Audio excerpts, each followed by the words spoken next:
Olá, bem-vindos à Igreja no Mundo, o programa da Fundação AIS, ajuda à Igreja que sofre aqui na sua televisão. Eu sou o Paulo Aido e é sempre um privilégio saber que posso contar com a sua companhia aí desse lado durante os próximos 50 minutos. Comigo, aqui em estúdio, está a Catarina Martins de Betancourt, a diretora da Fundação AIS em Portugal. Olá, Catarina. Olá, Paulo, e olá também a todos os nossos telespectadores. E contem também com as minhas orações. Sou muito grato e falo também em nome de todas as pessoas que são beneficiadas com esse trabalho fantástico, com essa ponte que é construída, eu diria mesmo uma ponte de solidariedade entre os benfeitores e as pessoas que são beneficiadas com a ajuda da Fundação Pontifícia. Acabámos de escutar o novo bispo de Santiago, em Cabo Verde.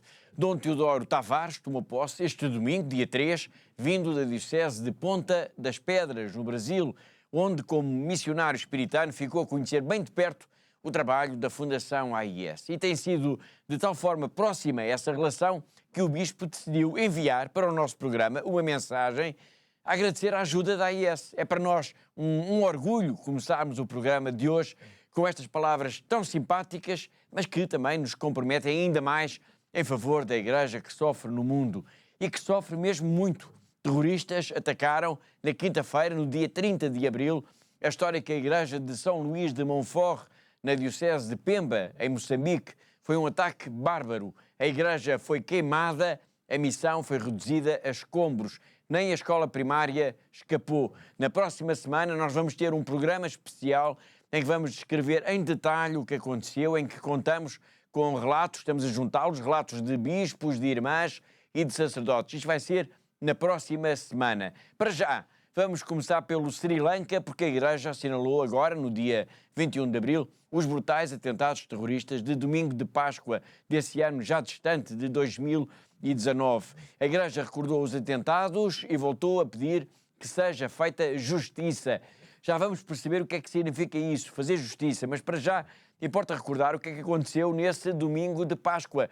Houve várias explosões em igrejas e em hotéis e que provocaram, Catarina, 279 mortos. Exatamente, Paulo, 279 mortos e centenas de feridos. Portanto, este domingo ficou de facto marcado no Sri Lanka por vários atentados terroristas que ocorreram quase em simultâneo em 3 igrejas que estavam, como se calcula, lotadas de fiéis e ainda também em diversas unidades hoteleiras da capital do país. Portanto, morreram famílias inteiras, Paulo, estamos a falar na sua maioria de católicos, claro, embora também uma das igrejas atacadas fosse evangélica.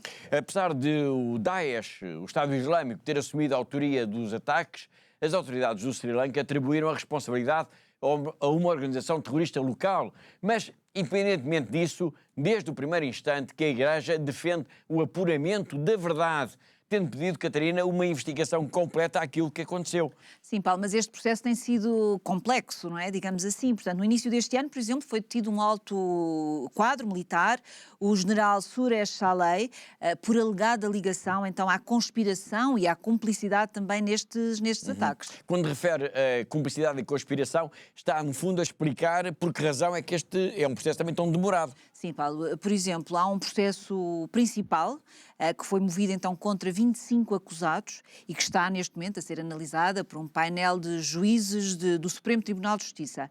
Mas em paralelo a isso está a decorrer estão a ser investigadas outras relações que foram feitas já em 2023 e que sugerem, por exemplo, que os atentados terão envolvido também políticos que procuravam, na altura, provocar o caos na sociedade. Bom, independentemente do avanço mais ou menos acelerado do processo, a verdade é que a Fundação AIS, desde a primeira hora, que manifestou a sua proximidade para com a comunidade cristã local. É verdade, e isso foi reconhecido pela própria Igreja do Sri Lanka, Paulo. Portanto, no ano seguinte aos atentados, portanto, ou seja, em 2020, o cardeal Malcolm Ranjit agradeceu à Fundação AIS tudo o que estava a ser feito, especialmente no apoio às vítimas dos atentados e também aos seus familiares. Exatamente. Os atentados terroristas deixaram, obviamente, uma memória de sofrimento e de dor que não desaparecem facilmente. Desde o primeiro momento, como a Catarina referiu, a Fundação AIS expressou a sua solidariedade para com a Igreja de Sri Lanka e isso foi mesmo objeto de uma reportagem por parte do canal de televisão Rome Reports, que vamos agora recordar. On April 21st, 2019, a suicide bomber killed about 100 people in this church in Colombo, capital of Sri Lanka. A few miles away, about 20 minutes later, another terrorist carried out a similar massacre in the Church of St. Sebastian in Negombo. It was Easter Sunday. 1 year after the biggest religiously motivated terrorist attack in recent years, Cardinal Albert Malcolm Ranjith, Archbishop of Colombo, in a video message said, "We offered love to the terrorists who tried to destroy us, and we forgave them." The response of Catholics to the brutal attacks has strengthened the church in this country, where Catholics are a minority. The Cardinal underlines that the attacks killed not only Christians, but Buddhists, Hindus, and Muslims, leaving a total of 279 people dead. The two churches devastated by the terrorists have been completely rebuilt and remain very active. The restrictions imposed because of the coronavirus prevent public memorials from being held in the churches. It's not just about buildings, however. At the request of the local church, aid to the church in need has contributed to the reconstruction of these people's souls, in the form of personalized help to overcome the trauma. A few weeks after the attacks, a team from Rome Reports accompanied a group of the organization's leaders to Sri Lanka on their trip to better understand the community's needs.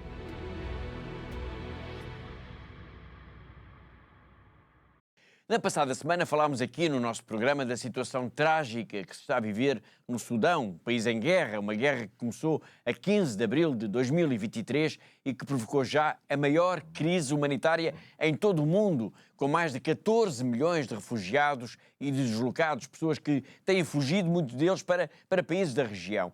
E um desses países é o Sudão do Sul. Bom, recentemente uma delegação das Nações Unidas, enviada por Tom Fletcher, subsecretário-geral da ONU para os Assuntos Humanitários, esteve neste, que é o mais jovem país do mundo, e os relatos que ele transmitiu, Catarina, não são nada positivos. Pois não, Paulo, de facto o que verificamos é que o Sudão do Sul está também a caminhar perigosamente para uma guerra, tal como falámos aqui, por exemplo, na semana passada, o que está a acontecer já neste momento no Sudão, Paulo.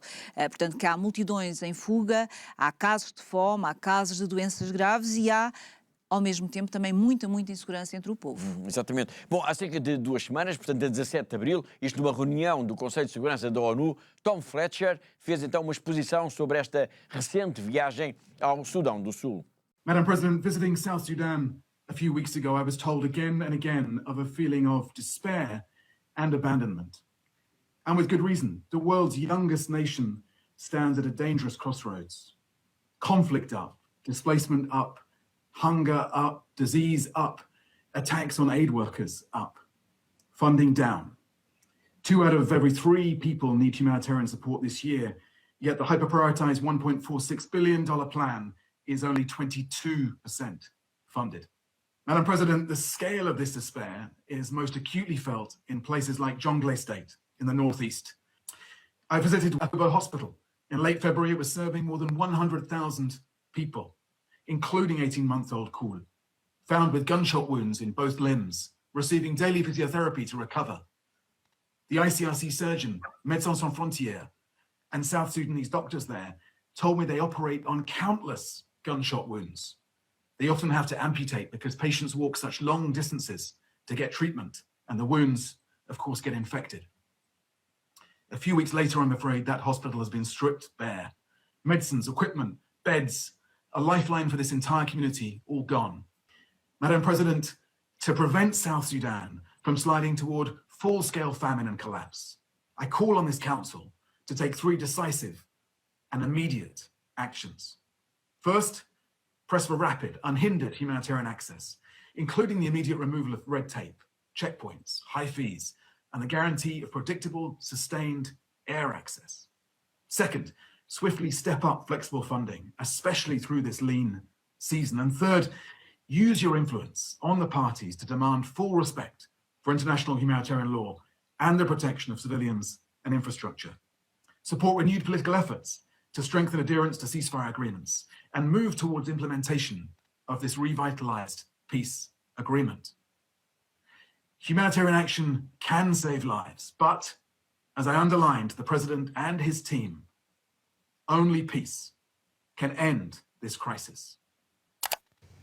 Escutámos Tom Fletcher, subsecretário-geral da ONU para os Assuntos Humanitários, a descrever o Sudão do Sul como um país em ruptura, com a guerra de novo no horizonte, com fome, miséria e muito sofrimento. Importa dizer que a Fundação AES está no Sudão do Sul, está no terreno, como costumamos dizer, está, por exemplo, em Malakal, procurando ajudar aí muitos destes deslocados, pessoas que fogem do horror da guerra. É verdade, Paulo. De facto, a Fundação AES está em Malakal e esta estrutura que foi lançada pela Igreja para acolher então todas estas pessoas que fogem da guerra tem de facto o apoio da AES e até foi objeto de uma campanha que fizemos aqui em Portugal, Paulo, já em 2024, exatamente com este objetivo de auxiliar então a Igreja a apoiar na sobrevivência de cerca de 500 famílias, ou seja, cerca de 3.000 pessoas, na sua maioria que eram mulheres e crianças.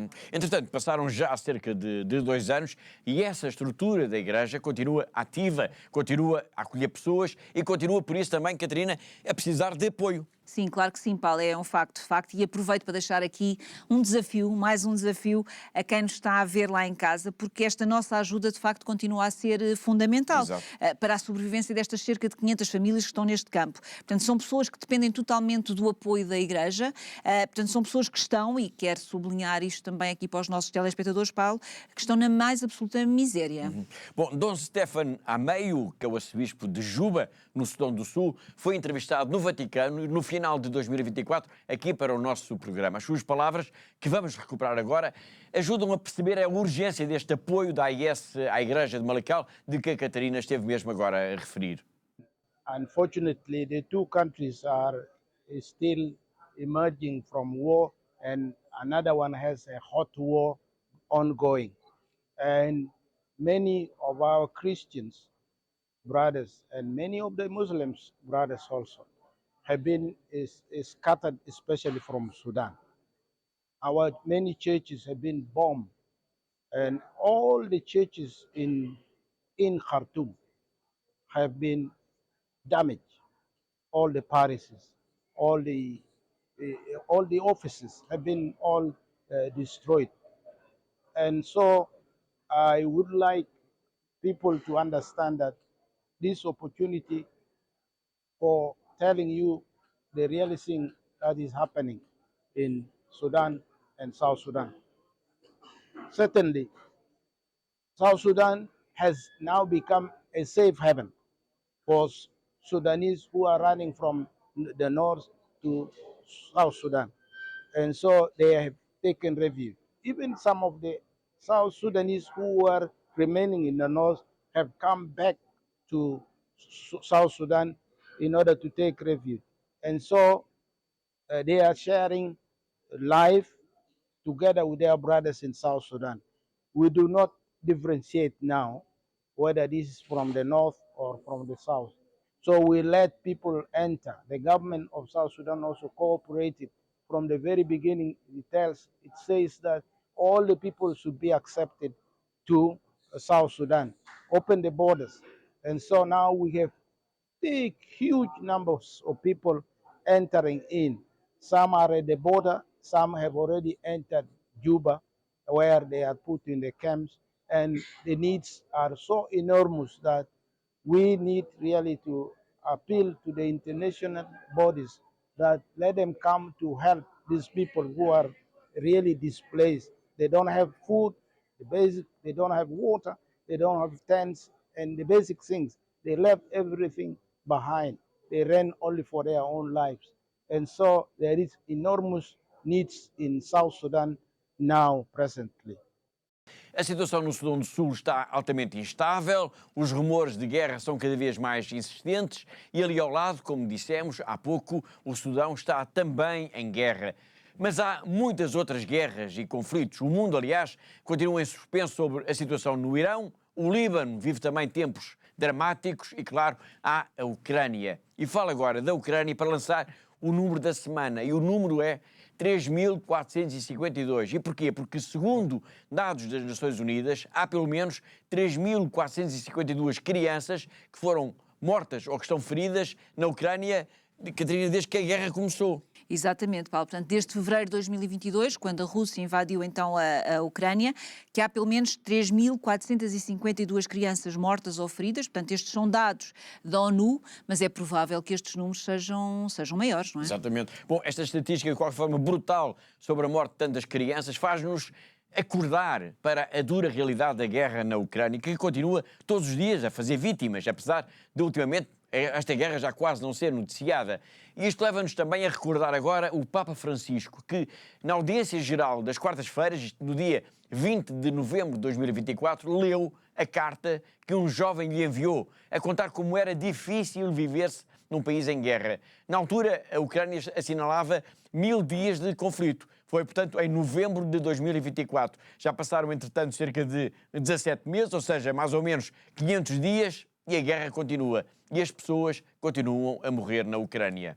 Padre, quando mercoledì ricorderà il mio paese e avrà l'opportunità di parlare al mondo intero nel 1000° giorno di questa terribile guerra, la prego, non parli solo delle nostre sofferenze, ma sia testimone anche della nostra fede. Anche se imperfetta, il suo valore non diminuisce. Dipinge con pennellate dolorose il quadro del Cristo risorto. In questi giorni ci sono stati troppi morti nella mia vita.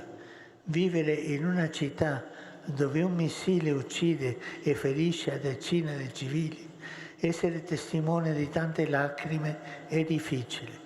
Avrei voluto fuggire, avrei voluto tornare a essere un bambino abbracciato dalla mamma. Avrei voluto onestamente essere in silenzio e amore. Ma ringrazio Dio perché attraverso questo dolore imparo ad amare di più. Il dolore non è solo un cammino verso la rabbia e la disperazione. Se si fonda sulla fede è un buon maestro di amore. Padre, se il dolore fa male, significa che ami. Quindi, quando parlerà del nostro dolore, quando ricorderà i 1000 giorni di sofferenza, ricordi anche i 1000 giorni d'amore, perché solo l'amore, la fede e la speranza danno un vero significato alle ferite. E mantendo-nos pela rota de países marcados pela guerra, vamos agora até ao Líbano, não só para atualizar o que se está a passar neste país, mas principalmente para recordar que a Fundação AES tem em curso uma campanha muito importante, eu volto a sublinhar, uma campanha muito importante de apoio à igreja local, de apoio aos mais de 1.200.000 deslocados por causa da guerra. Já lá vamos falar disso. Para já, Catarina, como é que estão as coisas? Bom, Paulo, as coisas estão mal e infelizmente parece que a guerra não vai terminar tão depressa.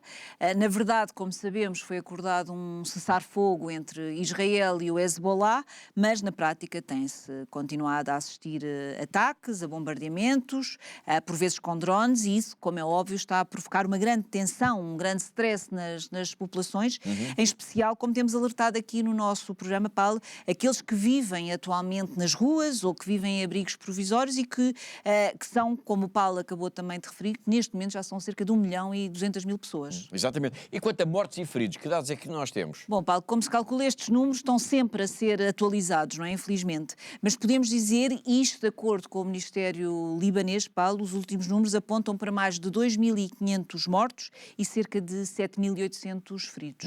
Obrigado, Catarina. A Fundação AES lançou aqui em Portugal, como temos vindo a dizer, uma grande campanha de solidariedade, a campanha SOS Líbano. Já vamos saber mais sobre isto, até porque uma equipa da AES, que integra o diretor do secretariado francês, está no Líbano e tem-nos enviado mensagens muito úteis para compreender melhor a situação difícil por que passam estas pessoas. Mas para já, eu queria sublinhar que o Líbano, nestes dias de sofrimento, está também a mostrar que é, Catarina, um povo solidário. Sim, mesmo solidário, Paulo, porque apesar de todas as dificuldades, apesar desta guerra, continua a ser é um povo solidário. E sinal disso é como, tal como a Igreja abriu as suas portas das paróquias, dos edifícios paroquiais, das escolas, por exemplo, para acolher aquelas pessoas que estão neste momento a passar por maior necessidade, da mesma forma houve muitas pessoas, individualmente, que abriram também as portas das suas casas para acolher estas pessoas que ficaram desalojadas e que são deslocadas. Exatamente, até porque, e volto a sublinhar isso, há muitas pessoas ainda a viver nas ruas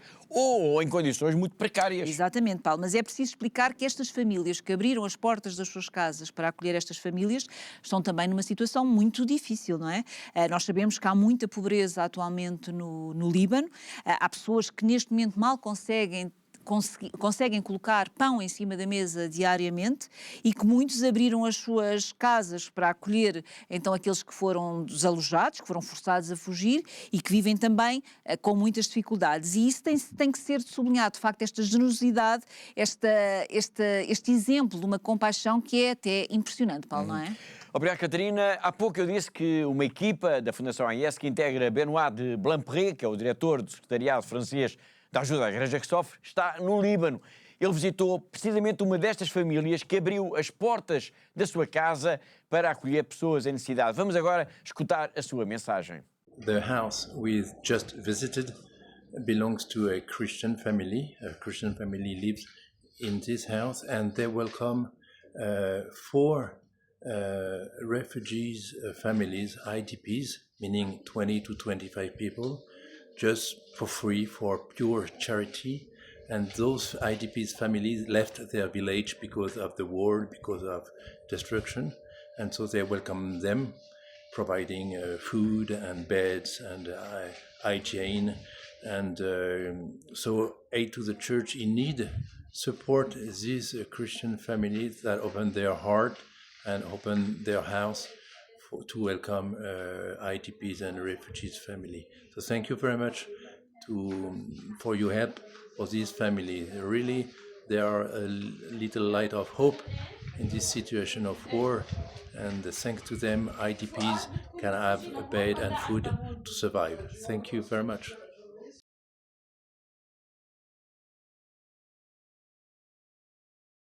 Foi Benoît de Blampre, o diretor do secretariado francês da AIS, e que está no Líbano, integrar uma equipa internacional da nossa fundação, da Fundação Pontifícia. Já o vamos escutar de novo, mas para já, Catarina, sobre agora a campanha SOS Líbano, é preciso recordar que se trata de facto de uma campanha urgente, eu diria mesmo que é uma campanha mesmo muito, muito urgente. Sim, Paulo, e por isso chamámos efetivamente esta campanha SOS Líbano, não é?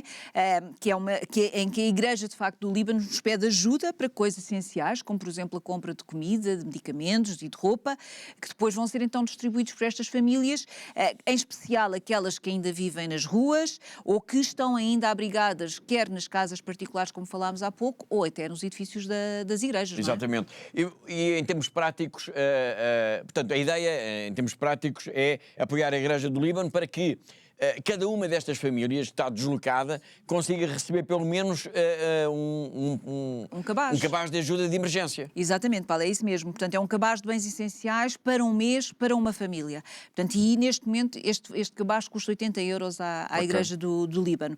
E eu quero sublinhar aqui uma vez mais, Paulo, como já dissemos aqui também a semana passada, qualquer ajuda que qualquer um de nós que esteja neste momento a ver o programa que possa dar é essencial e significa de facto a diferença na vida de uma família. É por isso o que eu peço, o desafio que eu lanço mais uma vez esta semana, Paulo, é que quem nos está a ver, que nos ajude no que puder, para nós podermos ajudar também estas famílias que estão a passar por estas dificuldades e também o apelo, que é um apelo constante que vem por parte da Igreja do Líbano, é que rezemos para que a guerra acabe de vez e, por isso, são estes 2 pedidos que nos chegam concretos da Igreja do Líbano.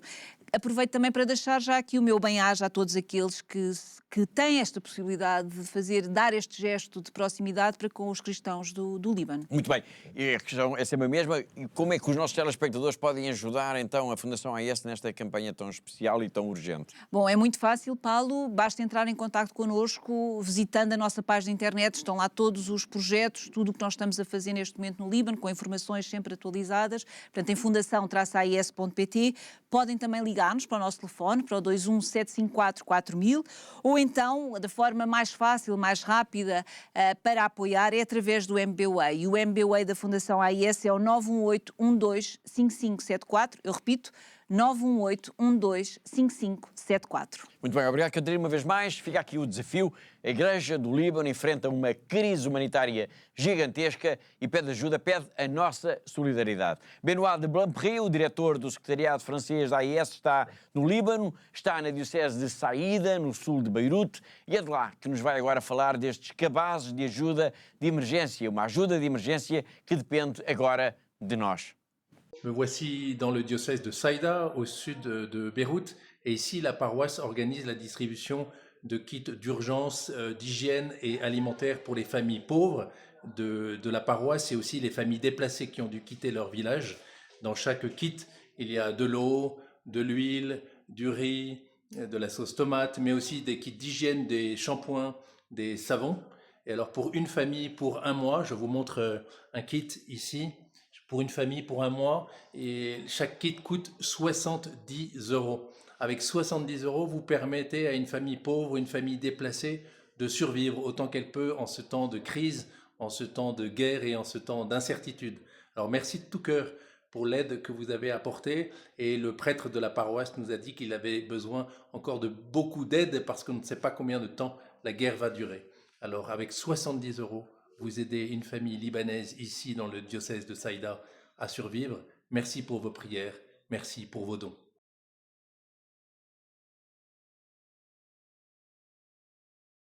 E deste testemunho que nos chega do Líbano, vamos agora até à China, vamos até à diocese de Macau, vamos ao encontro do nosso correspondente, o jornalista José Miguel Encarnação. A diocese de Macau anunciou que o novo Centro Católico de Macau irá reabrir as portas no próximo dia 12 de junho. Depois de vários anos fechado, o antigo Centro Católico, que estava a funcionar num edifício já obsoleto, foi demolido e acabou por dar lugar a um novo edifício, a um novo Centro Católico, agora mais moderno, mais sofisticado e que acolhe da melhor forma todos aqueles que queiram também ali encontrar um pouco mais de espiritualidade nas suas vidas. O Centro Católico de Macau irá albergar vários espaços que passam por espaços de formação, por espaços de exposição e também de convívio, sendo que também está reservada uma área para hospedagem onde fiéis, não fiéis, peregrinos, enfim, todos aqueles que queiram estar em Macau, mas num ambiente mais espiritual, possam ali pernoitar e também ali viver tudo aquilo que o Centro Católico tenha para oferecer. Foi José Miguel Encarnação, nosso correspondente em Macau, na China, e assim chegamos ao fim da primeira parte da Igreja no Mundo. Na segunda parte nós vamos escutar a mensagem que o Bispo de Santiago, em Cabo Verde, nos enviou. Vamos continuar a fazer a memória da viagem do Papa à África, focando-nos hoje ainda na Argélia, e vamos falar da jornada de oração do terço em maio, que a Fundação AIS está a promover aqui em Portugal. Tudo para ver daqui a pouco, depois de um breve intervalo. Até já!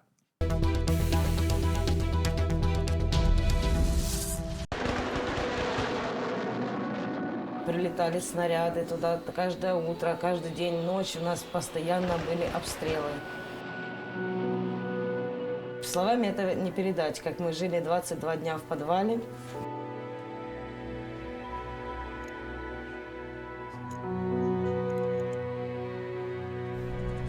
Спали на полу, ели то, что приходилось найти на магазине. Нам был этот шаг перешагнуть, просто выйти с этого бомбоубежища. Я не знаю, насколько, но мне надо было спасать своих детей, свою семью. Я взяла иконы, взяла детей, мы всех собрали и начали в ту машину залазить. Нам 9 человек было. Это было настолько страх, чтобы мы этот момент, хотя бы там километра 3-4 мы проехали, чтобы нас не убило. Мы в Запорожье на Львовском поезде, мы добрались вот сюда, да.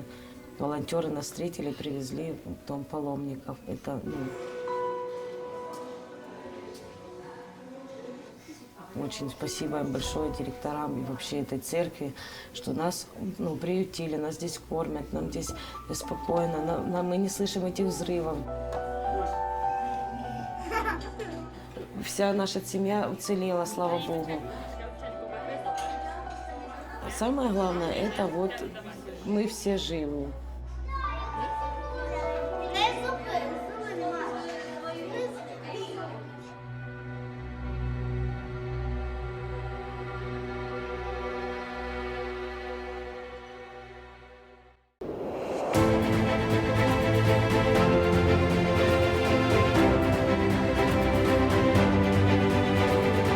Giving us hope and you are putting a smile in our faces.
Thank you to all our benefactors. Continúen con esta linda misión de ayudando a la iglesia en lugares tan sufrientes. Щиро дякую всім вам, що ви є на хресній дорозі, допомагаєте нам нести наш хрест. We are trying to be Jesus. Through your help and support, we are able to bring the gospel to the people. Thank you so much. May God bless you. You are giving us hope and you are putting a smile in our faces. Thank you so much.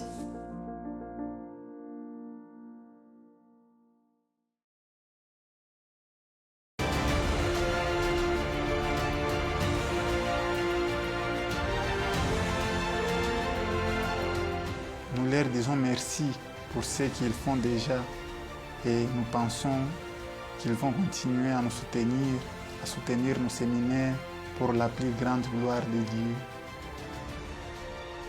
La vocation est un mystère, la vocation vient de Dieu, c'est un projet de Dieu.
Em pleno século XXI existem pessoas comuns, pessoas como nós, mas que arriscam a vida pela sua fé. São autênticos heróis.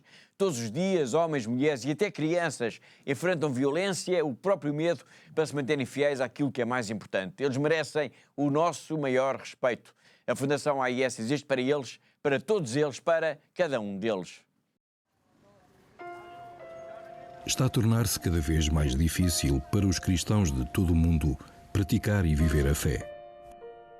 Em muitos lugares, os nossos irmãos e irmãs sofrem pelo seu amor a Cristo. A missão de ajuda à Igreja que sofre é construir uma ponte de amor que permita que a Igreja que sofre e é perseguida testemunhe a sua fé, inspirando aqueles que a ajudam. Hoje, a ajuda à Igreja que Sofre, ou AIS, apoiando mais de 5 mil projetos anualmente em mais de 145 países. Hoje em dia é necessária muita desta ajuda no Médio Oriente, onde a presença cristã enfrenta uma ameaça existencial. Lá e por todo o mundo, a AIS apoia a construção e a reconstrução de igrejas e onde as comunidades católicas se reúnem para prestar culto, rezar e serem fortalecidas na fé. A AIS apoia anualmente mais de 12 mil religiosas, ajudando-as a viver a sua vocação. A AIS também contribui para aqueles sacerdotes que mantêm viva a fé nas suas comunidades. Todos os anos, a AIS apoia a formação de aproximadamente 13 mil destes futuros padres por todo o mundo. A AIS apoia a tradução, impressão e distribuição de mais de 51 milhões de cópias da Bíblia para crianças em 190 línguas.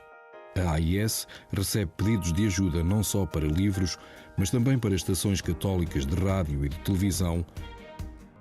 A cruz, o sinal da promessa de Deus, tem guiado o trabalho pastoral da ajuda à Igreja que Sofre. É a cruz que também tem inspirado os benfeitores da AIS a ajudar aqueles que não conseguem levar as suas cruzes sozinhos. Eles estão a ser testados na fé. Nós estamos a ser testados no amor.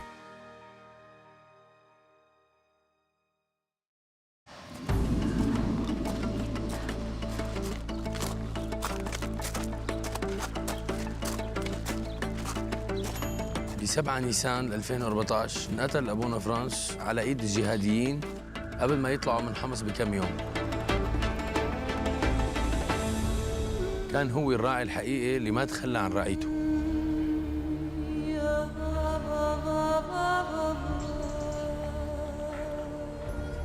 هو كان بالنسبة لنا أخ كبير ومعنا دائما، وكان بالنسبة له كل شخص لحاله هو شخص مهم. وإلى الأمام. إلى الأمام، الكلمة لساتنا لهلا عم نسمعها كان يقلنا إياها أبونا فرانس. وقت كنت صغير مراهق كنت عايش بمدينة حمص. كان أبونا فرانس ياخذنا مسيرات على جبال وادي النصارى.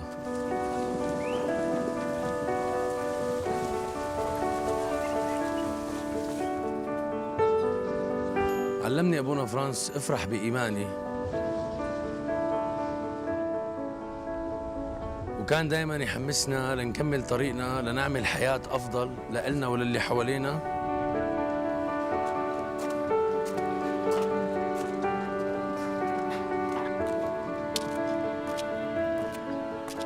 بدون ما نخسر إيماننا. حتى جيرانه الإسلام اللي ضلوا حد الدير ما تركهم، كان يقدم لهم أي شيء بيقدر عليه من أكل ومأوى.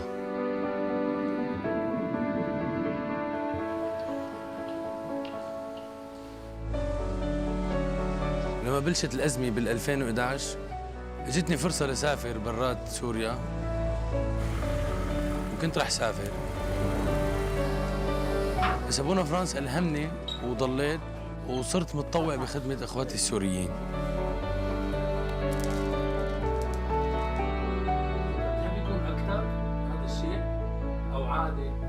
إلى الأمام، كلمة إلى الأمام صار لها معنى تاني بالنسبة لي. رجاء أبقوا مع المسيحيين بسوريا وساعدونا ليبقى الأمل والإيمان عايشين عند الناس اللي خسرت كل شيء، عشان يعرفوا إنه الله ما رح يتخلى عنهم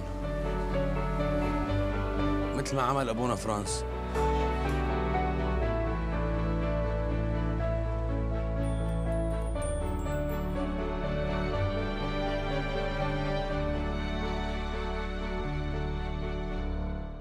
No início do programa escutámos Dom Teodoro Mendes, bispo de Santiago, em Cabo Verde, que tomou posse neste domingo, dia 3 de maio. Só que este bispo, missionário espiritano, tem uma particularidade.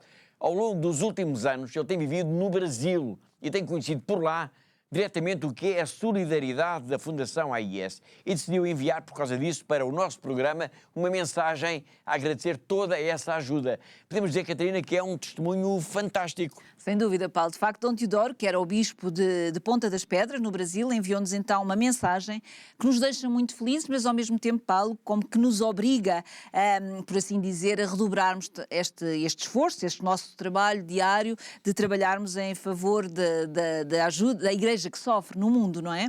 E, portanto, para continuarmos esta missão solidária para com a Igreja que sofre no mundo. E isso é muito importante, de facto. Claro, claro. A mensagem que Dom Teodoro Mendes nos enviou foi ainda gravada no Brasil e fala principalmente da ajuda da AIS à Igreja do Brasil. Exatamente, porque ele ao longo das últimas décadas, o Dom Teodoro tem testemunhado como missionário o que é que a AIS tem dado então às comunidades brasileiras mais pobres, mais necessitadas. Portanto, o bispo passou, Paulo, grande parte da sua vida no Brasil. Primeiro, entre 1995 e 2010, ele esteve na prelazia de Tefé, que é no Amazonas. Depois, em 2011, foi nomeado então bispo auxiliar do Belém do Pará. E depois, em junho de 2015, o Papa Francisco indicou para coadjutor então de Ponta das Pedras, uma diocese que ele depois acabou por assumir como titular em setembro também deste mesmo ano. E agora regressa à casa, portanto a Santiago, a sua ilha natal, depois então do Papa Leão o ter nomeado já em fevereiro deste ano para esta diocese. Paulo. Muito bem. Vamos então escutar e ver de viva voz esse muito obrigado de Dom Teodoro Mendes, bispo de Santiago, por tudo que os benfeitores e amigos da Fundação AIS têm dado à Igreja em todo o mundo. Saúde você que está assistindo este vídeo neste momento. Eu sou Dom Teodoro Mendes Tavares, bispo da Diocese de Ponta de Pedras, Pará, Amazônia, e fui nomeado recentemente pelo Santo Padre, o Papa Leão XIV, para a Diocese de Santiago de Cabo Verde. Gostaria de falar da Fundação Pontifícia Ajuda a Igreja que Sofre. É uma fundação benemérita que apoia os cristãos em suas necessidades no mundo inteiro. Situações de perseguição, de ameaça, de qualquer necessidade. E já estou aqui na Amazônia há mais de 3 décadas e tenho a alegria de dizer que esta fundação tem ajudado muitas igrejas particulares, muitas pessoas, situações, apoiando projetos pastorais, ajudando a formação de sacerdotes, de religiosos, de leigos e de leigas. Na minha diocese, em particular, Ponta de Pedras, atualmente nós temos 2 sacerdotes que estão fazendo a especialização na área do direito canônico para atuarem no Tribunal Eclesiástico Diocesano, na Cúria Diocesana e no âmbito da assessoria jurídica na diocese e de uma forma geral. Realmente reconheço que sem a ajuda da Fundação Ajuda a Igreja que Sofre, seria muito mais difícil a gente realizar tantos projetos que a gente percebe que aqui são implementados na nossa região. Deus seja louvado por tudo isso. Peço que Deus abençoe a Fundação Pontifícia Ajuda a Igreja que Sofre, as pessoas que trabalham na Fundação, os benfeitores e benfeitoras, todos aqueles que comungam deste ideal de vida, que apoiam a obra da evangelização da Igreja a nível no mundo inteiro, podemos assim dizer. E contem também com as minhas orações. Sou muito grato e falo também em nome de todas as pessoas que são beneficiadas com esse trabalho fantástico, com essa ponte que é construída, eu diria mesmo uma ponte de solidariedade entre os benfeitores e as pessoas que são beneficiadas com a ajuda da Fundação Pontifícia. Tem sido realmente uma grande bênção para a igreja ou para as igrejas, enfim, para muita gente, porque a Fundação apoia milhares de projetos. E nós sabemos que muitos e bons frutos têm sido colhidos a partir dessa ação benemérita. Deus seja louvado por isso e abençoe todos nós a nossa ação evangelizadora e particularmente os benfeitores e benfeitoras, aqueles que fazem acontecer a missão evangelizadora. Em nome do Pai e do Filho e do Espírito Santo. Amém.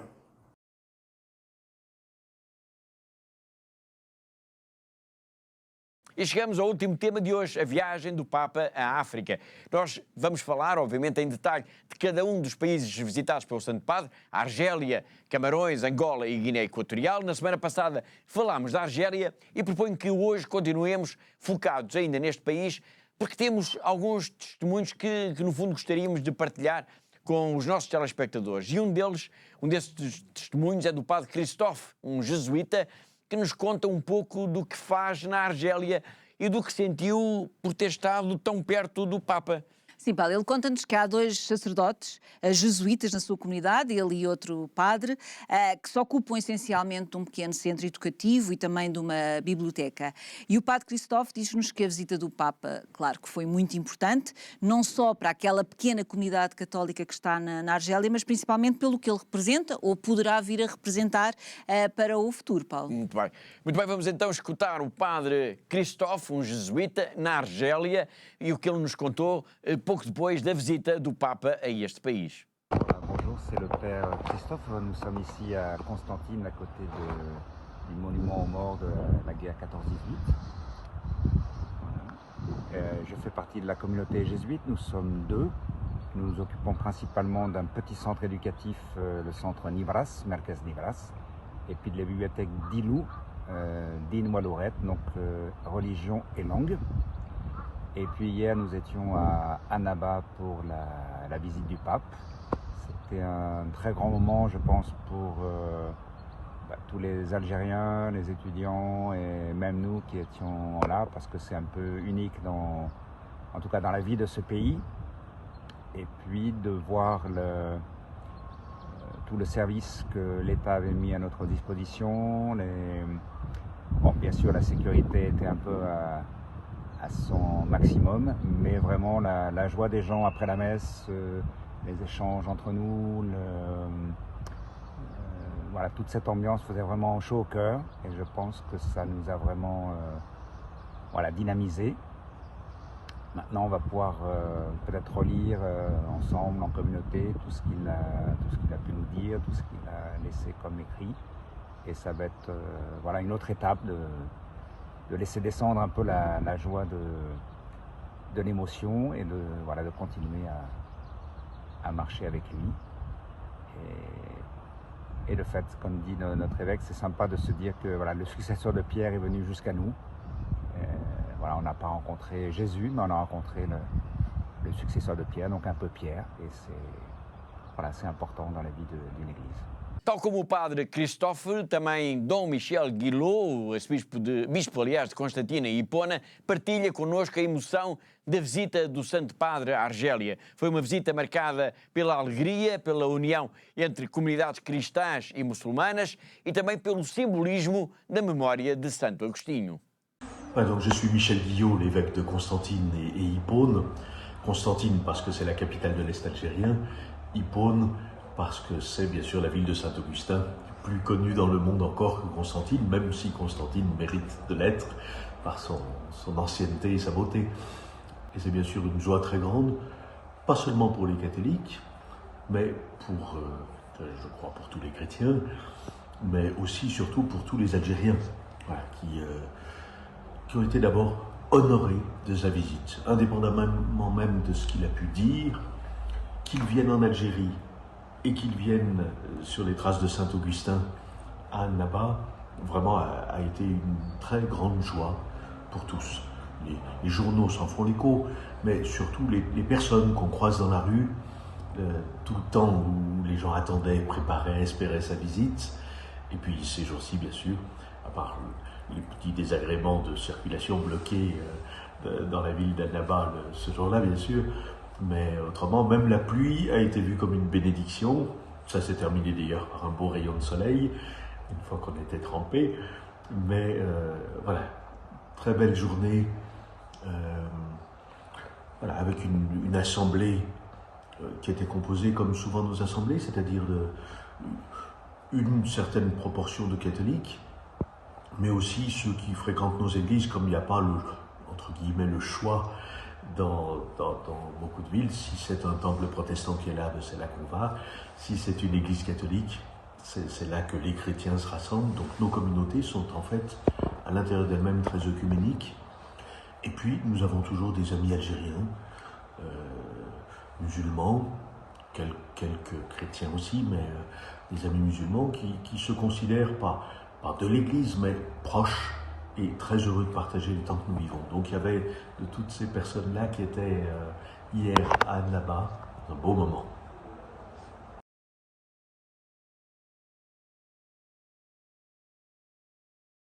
Foi Dom Michel Guillot, o bispo de Constantina e Hipona, e antes dele escutámos o padre Christophe. Ambos falaram da visita do Papa à Argélia. Na próxima semana vamos falar dos Camarões. Bom, e agora, mesmo na reta final do programa de hoje e de regresso a Portugal, temos de relembrar ainda que a Fundação AIS continua a pedir ajuda para a recuperação dos edifícios da Igreja que ficaram danificados no início do ano pela tempestade Christine. É verdade, Paulo. De facto, é preciso uma grande ajuda, não é? Para apoiar as dioceses, para que possam recuperar todas as suas igrejas, para que as comunidades possam voltar a usar os seus lugares de culto. E por isso eu deixo aqui uma vez mais o meu muito obrigada por tudo o que já foi feito, por todos os donativos que foram enviados em resposta a esta campanha, mas temos de continuar porque de facto as necessidades são muitas e precisamos então de continuar a recolher donativos para apoiar, a reparar as igrejas. As igrejas, exatamente. Bem, eu sei que já falámos disso aqui muitas vezes, mas é sempre preciso relembrar como é que os nossos telespectadores podem ajudar em concreto esta campanha. Bom, Paulo, como eu disse há pouco, para a campanha SOS Líbano, basta ir à nossa página de internet, em Fundação-AIS, está lá toda a informação disponível. Podem ligar-nos para o nosso telefone, para o 217544000, ou então, e volto a repetir, a forma mais fácil, mais eficaz é através do MBWay, e isto é válido para todas as campanhas. Portanto, o MBWay da Fundação AIS, que é o 918-125574, eu repito, 918-125574. Muito bem, e já que estamos a falar em ajuda, é bom lembrar que por estes dias também podemos ajudar a Fundação AIS com a nossa declaração do IRS. Milhões de cristãos vivem em países onde não há liberdade religiosa. Muitos são mesmo perseguidos, presos, raptados, torturados, mortos. Apenas e só por causa da sua fé. Todos os dias vivem sob ameaça. Todos os dias vivem a cruz da perseguição. E por isso precisam de nós, das nossas orações, da nossa solidariedade. Este ano, quando preencher a sua declaração de IRS, lembre-se da Igreja que sofre, lembre-se dos cristãos perseguidos. Este ano, ao preencher a sua declaração de IRS, assine 505-152-304, o código da Fundação AIS, e isso basta. No ano passado conseguimos mais de 200 mil euros. Este ano temos de ultrapassar este valor, pois são cada vez mais também as comunidades que nos pedem ajuda, que nos pedem socorro. Ao doar 1% do seu IRS para a Fundação AIS, está a dizer a cada um destes cristãos perseguidos, destes heróis da fé, que eles estão no seu coração. O mundo ignora-os, mas a Igreja acolhe-os. Obrigado por aliviar a cruz dos cristãos perseguidos.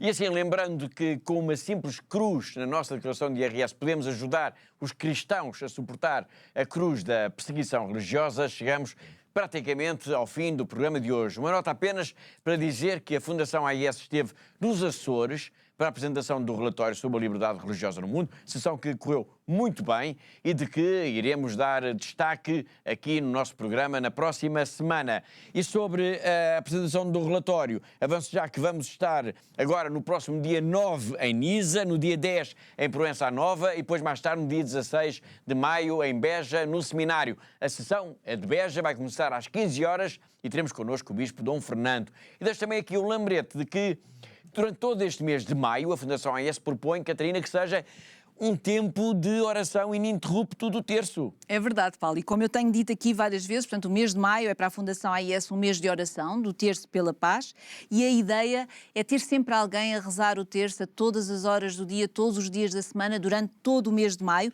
que é um mês tão especial para Nossa Senhora, como sabemos. Por isso deixo aqui o desafio a quem nos está a ver neste momento para se juntar à Fundação AIS nesta maratona de oração e peço, por favor, para nos contactarem, para se inscrever. inscreverem e digo que até agora temos cerca de 700 inscrições, portanto 700 pessoas que já confirmaram a sua participação nesta oração e por isso queremos ter mais pessoas, porque queremos garantir que, de facto, que a cada hora do dia está sempre alguém a rezar o terço pela paz. E o objetivo, Paulo, como eu tenho dito aqui, é pôr, de facto, os portugueses todos a rezarem o terço pela paz no mundo. Excelente iniciativa, é isso mesmo, vamos pôr Portugal a rezar o terço pela paz. E para se perceber a importância de tudo isto, chamo agora a vossa atenção, e estamos mesmo no final do programa, chamo a vossa atenção para o que aconteceu em Fátima, nesses dias já longínquos de maio de 1917, quando Nossa Senhora apareceu a 3 simples e humildes crianças portuguesas. É que o mundo estava então em guerra. Earth-changing events often begin in silence. This time was no different. A cruel war was raging throughout the world, while Lucia, Francisco, and Jacinta were grazing their sheep as usual near a little Portuguese village. A lady in resplendent light appeared to them, saying that she had come from heaven. She asked them to pray faithfully and say the rosary for the peace in the world. She warned that if people did not stop offending God, an even more terrible second war would follow. A multitude of pilgrims began coming to Fatima. During one of the following apparitions, the Mother of God asked for Russia to be consecrated to her Immaculate Heart. If not, Russia would spread its errors throughout the world, and wars, suffering, persecution of the Church and of the Holy Father would follow. The Russian Revolution followed soon after. Nazi rule began in Germany, and the world was engulfed by yet another war. E agora sim, recordando o que aconteceu nesses dias de maio de 1917, quando Nossa Senhora apareceu a 3 crianças portuguesas, e o desafio que aqui fica lançado para esta maratona ininterrupta da oração do terço pela paz durante todo o mês de maio, chegamos ao fim do nosso tempo. Todas as semanas nós marcamos encontro aqui porque há uma igreja que precisa da nossa ajuda. Agradeço a presença e a colaboração da Catarina, a diretora da AIS em Portugal, assim como de todos os que ajudaram a produzir, a editar e a levar até si este programa. E quanto a mim, Paulo White, foi um gosto, como sempre, saber que esteve aí desse lado na nossa companhia. Até a próxima semana, se Deus quiser.